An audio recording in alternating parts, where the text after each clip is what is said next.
Lo Zoncolan è diventato un simbolo del Giro d'Italia, un simbolo internazionale, ha una visibilità enorme, sono particolarmente contento che continui ad esserlo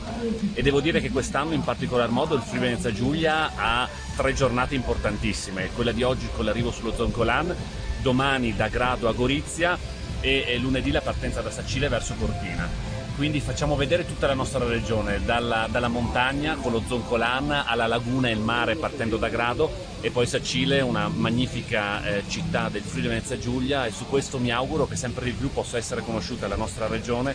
attirare persone, turisti e farla conoscere nel mondo. Beh, sicuramente significa un segnale di ritorno verso la normalità, essere riusciti a organizzare una tappa di questo genere, in questo luogo simbolico anche, perché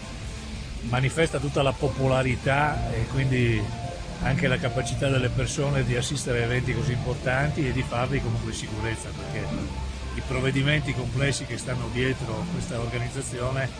consentono il rispetto dei protocolli che abbiamo definito anche con il Ministero della Salute per consentire proprio iniziative di questo genere. Io penso che sia lo Zoncolan, che di solito viene riconosciuto come un simbolo, anche in questa occasione sarà un simbolo.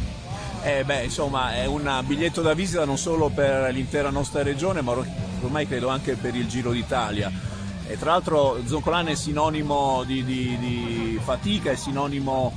di altezza, così come insomma, il ciclismo è sinonimo di grande attenzione, di grande sforzo, di grande gioco di squadra. E qui credo che, avendolo organizzato qui, ci sia anche un messaggio di speranza per la ripartenza. Dopo momenti difficili, dopo la fatica della salita, oggi credo che il Friuli Venezia Giulia sia nelle condizioni per poter tracciare una ripartenza che, prendendo occasione anche dalla crisi, possa aprire nuove frontiere, non solo in termini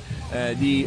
sviluppo per le nostre famiglie e le nostre imprese, ma anche come promozione di una stagione turistica che ci auguriamo per il futuro importante.